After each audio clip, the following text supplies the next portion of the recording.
వికారాబాద్ జిల్లాలో ఘోర రోడ్డు ప్రమాదం జరిగింది. వికారాబాద్ బుగ్గ రామలింగేశ్వర స్వామి ఆలయం దగ్గర 2 బైక్లను లారీ ఢీకొట్టింది.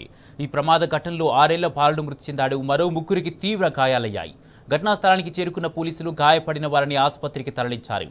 బాధితుల పరిస్థితి విషమమని వైద్యులు వెల్లడించారు. ట్రక్ డ్రైవర్ నిర్లక్ష్యం, ఓవర్ స్పీడే ప్రమాదానికి కారణమని తేల్చారు పోలీసులు.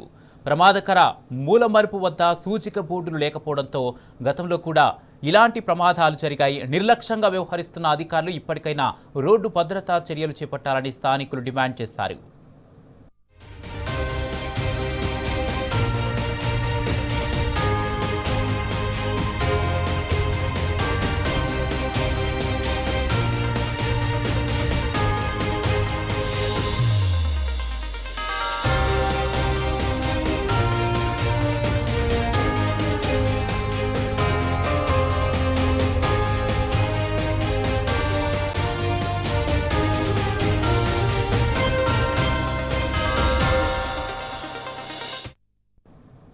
వికారాబాద్ జిల్లాలో ఘోర రోడ్డు ప్రమాదం జరిగింది. వికారాబాద్ బుగ్గ రామలింగేశ్వర స్వామి ఆలయం దగ్గర 2 బైక్లను లారీ ఢీకొట్టింది.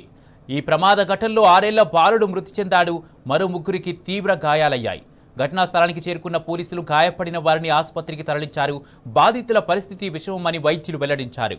ట్రక్ డ్రైవర్ నిర్లక్ష్యం, ఓవర్ స్పీడే ప్రమాదానికి కారణమని తేల్చారు పోలీసులు. ప్రమాదకర మూలమల్పు వద్ద సూచిక బోర్డులు లేకపోవడం లాంటి ప్రమాదాలు జరిగాయి.